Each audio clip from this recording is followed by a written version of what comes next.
hej och välkomna allihopa till Forza Motorsport Podcast livesändning angående BWT Alpines lansering av sin Alpine racer. Vi som är med här ikväll är Jakob Engmark, Anders Lövström och Kristoffer Lindén. Vad ser ni fram emot? Vi ser fram emot, eller jag ser fram emot att få se en bil och se en bil lite kvickt så att vi hinner starta och podda sen. Jag har inga förväntningar alls. Vi vet ju att den kommer att bli lite rosa med ett BWT. Annars så är det ju, jag vet inte. Vad säger du, Kristoffer? Ja, lite samma. Vi vet ju att det kommer vara ganska långt samma livery, tror jag. Sen att det kommer till lite rosa i kanterna, antar jag. Men jag hoppas ju att vi får sitta. Minns ni förra året när de lanserade den här Alpine, så var det ju bara en digital presentation som var jättekonstig. Men nu tror jag det är en mer fysisk presentation. För jag har några vänner som faktiskt ska försöka vara på plats. Jaha, ja. Ja, se. Alpine evening. My name is Danny Herbert and I'm a sports journalist specialized in motorsports, and I can tell you that it's an honor to be here with you tonight to launch this first ever BWT Alpine. Är ljudet bra eller ska det vara? So, as everyone may know, Alpine is a historic name with successes, of course, in different forms of motorsport. And for tonight, this is a unique opportunity for the brand to tell you that it has been reinvented since 2017, but it continues to project itself into the future with a brand new horizon, but also with its new title partner, BWT, and other valued partners for the first time. In 2022, you know, of course, that Formula One is entering a new era with new cars, new regulations, but also new challenges. Jag har inte gjort bilarna nya för att kunna följa varandra. This year, and it's another reason to push the boundaries of technology and entertainment, but also excitement on the track. Now, I know that you're all waiting for a glimpse of the A522, but you're going to have to wait because it is now being prepared in Barcelona as we speak. But we have a speaker tonight that has been in Barcelona, has just flew in this afternoon, and he will tell us everything about it, don't worry.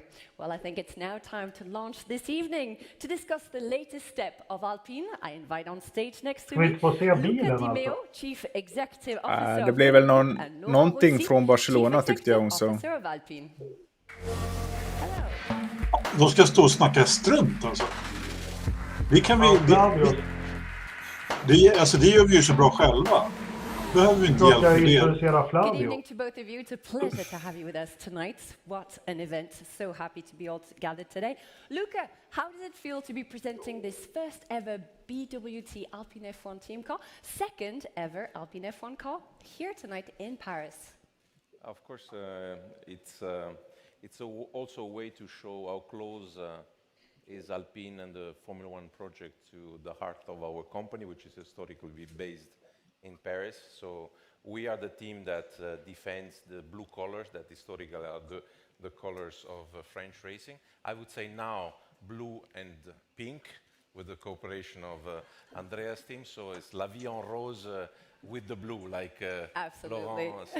So it's, I think it's a great opportunity. Palais de Tokyo is a legendary place. It's a culture place, but also I think the sports is culture. So it's great to be here, and I'm really looking forward to the start of the season.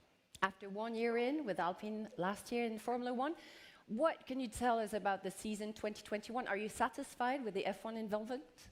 I think with the team, they did a great job. I have to say that probably the base they started with was not the ideal one from a technical point of view, at least what we understood. But I think that we did P5 because of the effort of all the team, of Laurent, all the team, all the technicians, all the engineers, and of course the drivers. They made a big difference. So we knew that it would be somehow a long journey. Exactly. So it's a kind of a marathon to the top, but we're determined to, every year progress, and we'll see what will happen in 2022. So we can say that you're satisfied with the performance of the team until now? No, the team, I think, has done a really great job last year.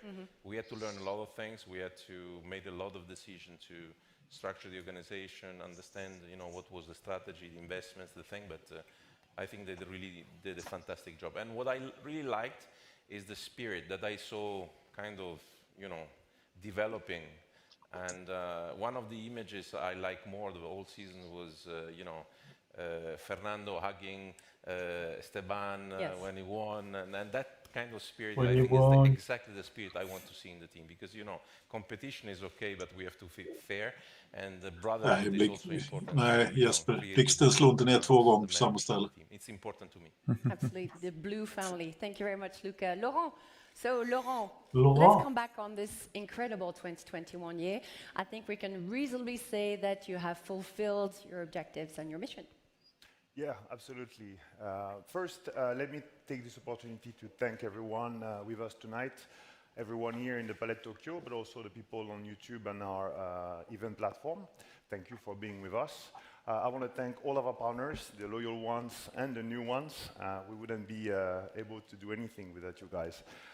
When it comes to your question, last year, it was the first year for Alpine as a business unit, the first full year, the first year in Formula One. So the goal was to set the foundations for this year with the new technical regulations.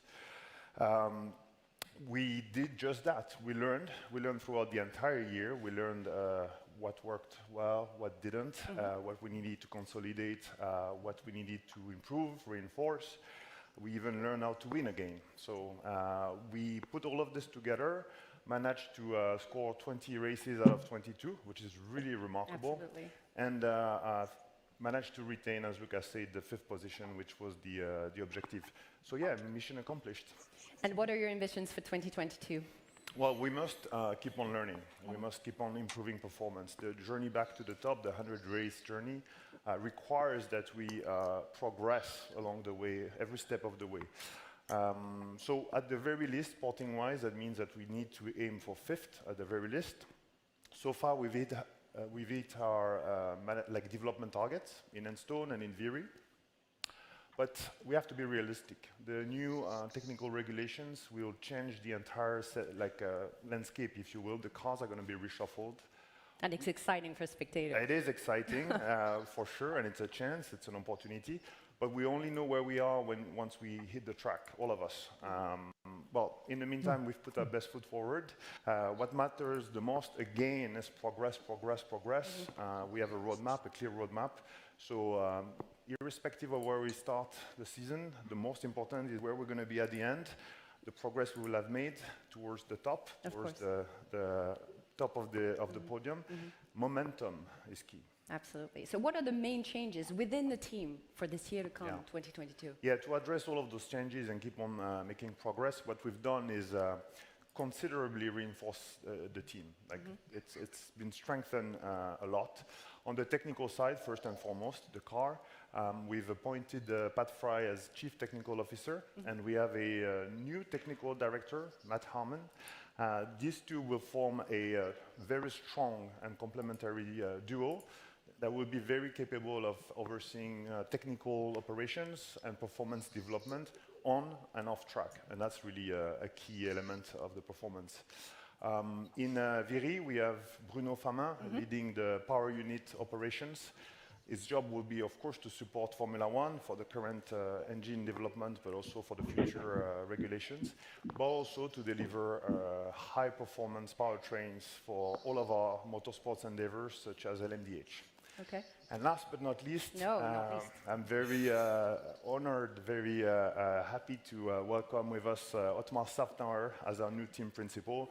Otmar will bring acknowledged experience, proven leadership, and much needed team building skills to take us to the next level.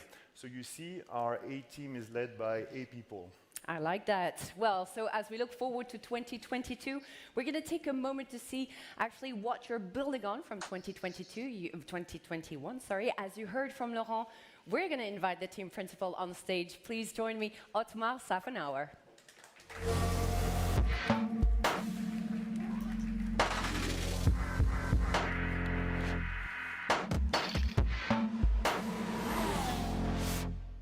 Good evening, Otmar. Good evening, and thank you, Laurent, and thank you, Luca. It's great to be here, and such an honor to step on the stage with the Alpine Formula One team.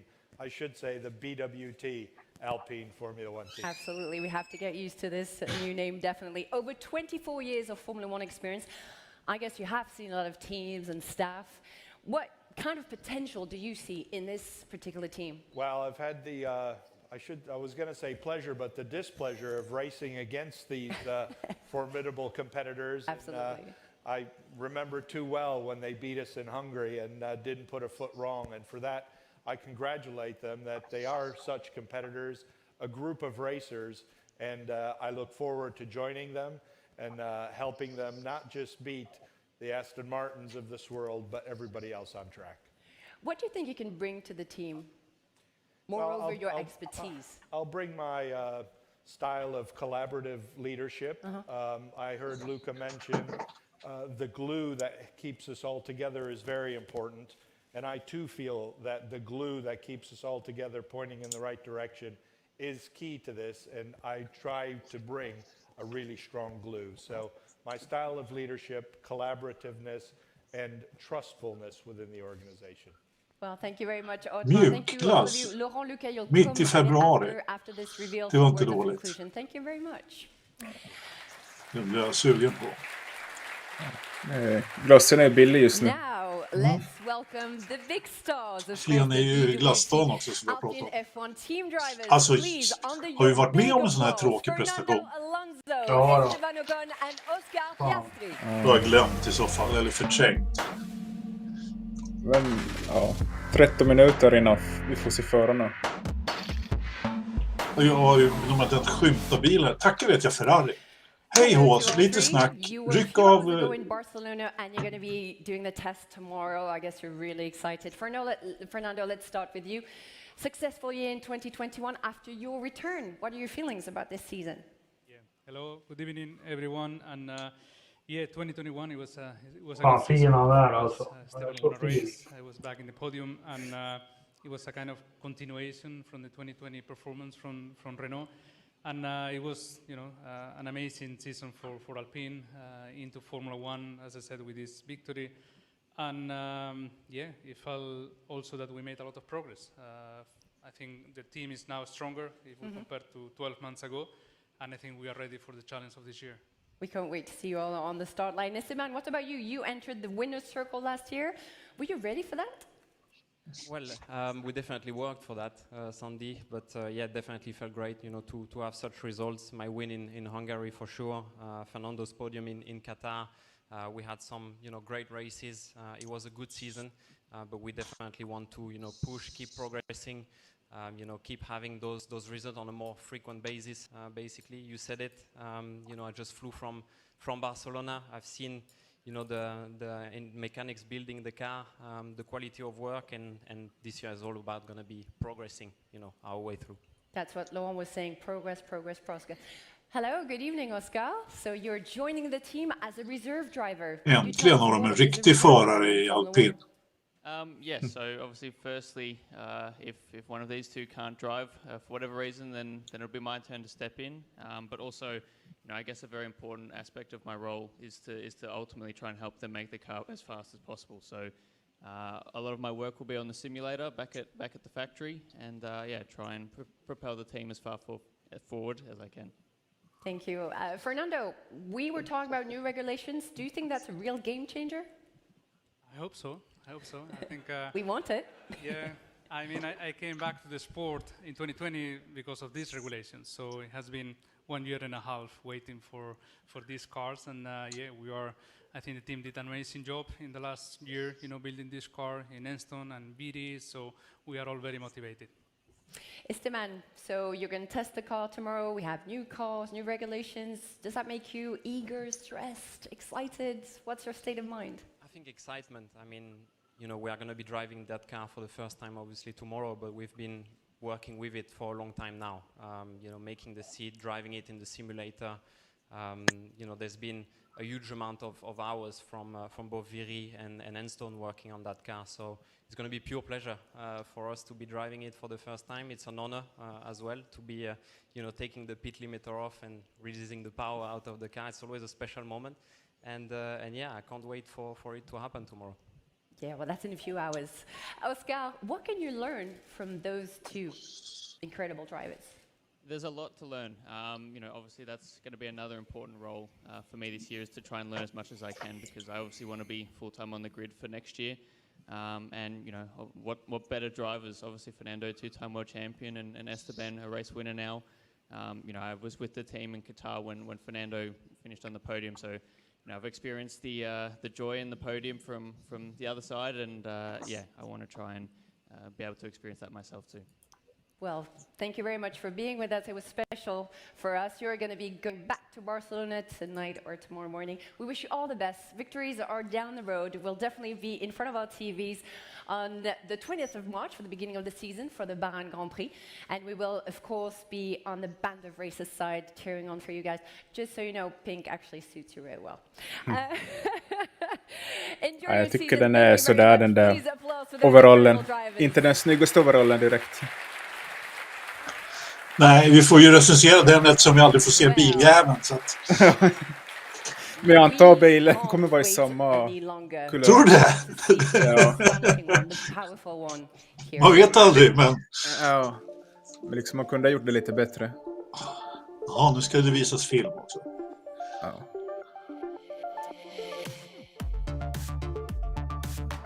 Ska de visa hur de gjorde?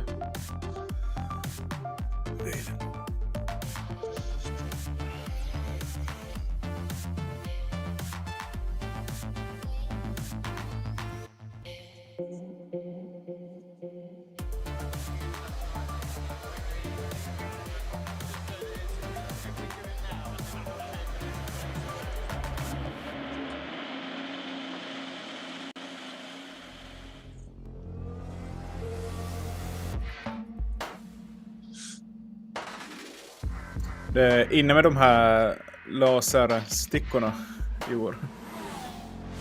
Eller hur? Är det någonstans som inte har haft dem? Ja. Alltså det har varit en extrem överpresentation av sådana där laserfjommar. Ja. Hade Ferrari sådana? Ja. Jo, de hade lite va. Men Aston Martin där var det ju liksom... Det var ju 25 minuter laserpinnar i stort sett. Ja. Men se, här är ju bilen. Ja, men titta. Eller ja, det är ju en showcar. Det är ju... Ja, nej det där är... Men de sa ju det innan att den riktiga bilen är ju i Barcelona redan. Ja, precis. Men ja, de har lyst livaren bättre på bilen än overallen. Thank you very much, Urban Theory, Italian. Mer råd än jag trodde faktiskt. Well, here it is. Please round of applause. Ingen Rich Energy här över. It's so breathtaking. Hade du trott det? Wow. Yahoo! Oh my. Yahoo tillbaka. Oh my. It's absolutely beautiful. It's actually also the first time I see it because during rehearsal it was under a big quilt. So, oh my God, sorry, I have to come back on my emotions. Fina plåtföljor. I propose that we hear actually from the Alpines technical director to dig a little bit more into this. Det var bara Mercedes som har målat sina plåtföljor. Ja. Ja. Nej, det där, jag tror inte ens det här är nära bilen då. Hi Matt. Den ser för simpel ut. Congratulations. This is an amazing car. Tell us what are the main Nej, men det är ingen changes DRS på den här. If you can take us around the car, that would be great. Of course. So firstly, before we start, welcome everybody. Welcome this evening. So as you can see, this is our 2022 show car. I've just actually flown in from Barcelona, where we're currently building the A522 in readiness for our filming day tomorrow. So what we thought we would take you through a little bit of technical detail on the car to try and explain a little bit about the differences, not only between this car and the A522, but also its predecessor, the A521. So starting at the front of the car, we have the front wing. You can see that the main plane of the front wing directly couples straight into the nose, providing a slightly different structure and something that we had to optimize for safety reasons. Moving a little bit further down the car, you get to the front axle. You'll notice a push rod front suspension. You'll also notice a mandated aero fairing that comes over the top of the wheels. That is to control and mandate some of those flow structures. If we move a little bit further rearward, we get to a section of the car that we had on the A521, which had a hell of a lot of detail in it. you would have noticed there was a lot of turning vanes and Hell of a lot. washing behavior that was happening in there. And that's been replaced. It's actually been removed by regulation. It's been replaced by the inlet to the diffuser. You'll notice the inlet to the diffuser is very large. There are some turning vanes inside there that allow us to control that flow structure as it guides through the diffuser and out the rear of the car. Also, one big point for this is the actual chassis itself, the monocoque. That is actually significantly stronger than its predecessor for safety reasons. And the team at Enstone have done a fantastic job of ensuring that it's a competitive mass, but also maintaining that homologation requirement, ensuring that it is safe for our drivers. We move a little bit further on and we get to the side pod area. The side pod area here and also the edge of the floor. This is quite a key set of flow structures for us on this car because we've lost some of these barge board areas. And this is something to keep an eye out for as you look at all the different cars and of course ours to see what people are taking in terms of direction. Underneath the bodywork, we've worked incredibly hard to make sure that we optimise the volume of the equipment that's underneath, the bits and pieces that we need to make sure the car can run at all different ambient conditions. The cooling system, for example. This has been reduced inside quite considerably, around about 15% smaller than its predecessor, which allows us to have full authority on the aerodynamic surfaces as we move to the rear of the car. The power unit, a massive undertaking. We started looking at our power unit back in 2019 to make sure that we'd understood the type of power unit we'd like for this car. We took some bold moves, some bold concepts. We've split the turbo, we've put the compressor and the turbine at each end of the engine. We've optimised the structure. We've optimised the engine for the new fuel in conjunction with our partners, BP Castrol, to ensure that we maintain the performance of the engine, even with that 10% requirement in biofuel. We also have lighter MGUs, the electric machines, the motor generator units, both in terms of the unit sitting in between the compressor and the turbine, but also the unit that is the kinetic unit, which is on the side of the engine. That's lighter and more efficient. As we move further along the car, we get to the rear axle. And the rear wing, you'll notice it's significantly more curved than the predecessor. We would normally have flat end plates on the end there. And we actually also have a single pylon arrangement on our car, which you'll see tomorrow, in replacement of the dual system that you see here. Now I'd like to talk a little bit about the tyres. So we have 18-inch tyres, 18-inch rims on this car. We also have wheel covers, which gives us a thermodynamic problem to solve. But most importantly, we've been working tirelessly with our partners Pirelli to make sure we understand the tyres. We've done dry testing, we've done some wet weather testing, and the whole idea of that is to take the car through its different zones and different operating envelopes to make sure that we understand it. That data then gets applied to our simulator. The simulator also applies the wind tunnel data. We put those two things together in conjunction with Fernando, Esteban and Oscar to drive that car in a simulated environment to give us feedback, not only for when we race it and when we test it tomorrow, but also during the design of the car to make decisions on the setup. So that is a pretty decent overview of the full system of the car. And to be quite honest, we're very excited to see it run for the first time tomorrow. Thank you very much, Matt, for this overview of the car. How have you had to adapt the team to the new challenges with this new regulations? Kolla golvet, det är inte en It's been an pryl. incredibly challenging time. I guess. Nej, det känns ju som att de gör det här mera för liksom sponsorerna och investerare som är på plats. Men han nämnde ju bra där att motorn kommer ju vara det som avgör Alpines fart ganska långt än. Ja. Han splittar turbokompressor, är det inför i år det eller? Ja, han sa ju det i alla fall. Att det var liksom en av de nymodigheterna som skulle komma i år i alla fall. Så förstår jag det. The aerodynamic development was actually paused due to COVID and started on January the 1st, 2021. Okay. We were ready for that. We put a lot of work in 2020 to make sure that on January the 1st, in fact, Fernando offered his services on the 1st of January to run the tunnel for us. We were ready. We were ready to run straight away. And we've done some well in excess of 2,000 wind tunnel runs on this car to optimize every single surface that you see in front of you. We worked really, really carefully on those collaborations, and I think it's a key point. For our roadmap for the future, we need to be working more closely together. We need to be making sure we leave no stone unturned, and we need to be working on the development of this car hand in hand. Do you think this will see more competitive running in 2022? I think in 2021 it was a vintage year. We saw a lot of convergence on the grid. In the particular area that we were operating in, there was very small differences between the places in terms of timing and qualifying in particular. So, you know, I think it's going to be very interesting to see where we get to. We had some great successes last year, I think, with Fernando and Esteban. We converted some really, really good races, both in Hungary and Qatar, and I think that's a massive momentum for our team moving forward. Thank you very much, Matt. Matt Harmon, please. Thank you, beautiful call. Thank you very Ja. much. Jag satt här och pratade utan att ta mikrofonen på. Now let's move to a major Ska vi runda av issue lite? for all of us. Nu har vi sett bilen och It's alltihopa, så drar vi igång med vår sustainability vanliga of our world, Forza-podd. and Så Alpine ses vi i den is streamen deeply om en liten committed stund. to leave the Vad säger planet ni? as beautiful as it is now for the next generations. det låter bra. BWT Alpines Härligt. F1 is bringing the verkar ju ganska attitude klara F1 här. along with the Ja, other precis. partners. I'm Då inviting on avslutar vi lite stage grann. as Andreas Weichenbacher. Ja, He is CEO of jag satte länken i BWT, and chatten, he has a så big vi- surprise. You have to stay with us Ni ser over oss the där few om en minutes. liten stund. And Slavek Jajamän. Radan, Vi ses. Vice President Strategy Partnerships, VP Castrol.